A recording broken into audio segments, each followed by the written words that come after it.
চোখ আসলেই মনের কথা বলে। কার মনে ঘৃণা আর কার মনে ভালোবাসা তার চোখ দেখলেই বোঝা যায়।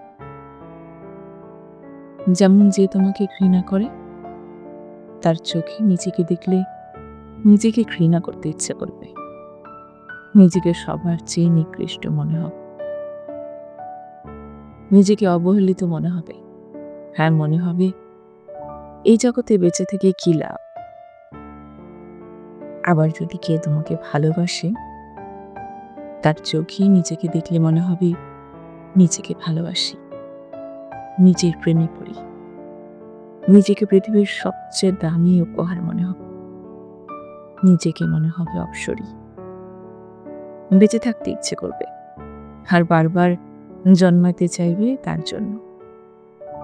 চোখ আসলেই অনেক কিছু বলতে পারে, আর আর না বলেও অনেক কিছু করতে পারে। শুধু শুধু ভাষাটা জানতে হবে, ব্যাস।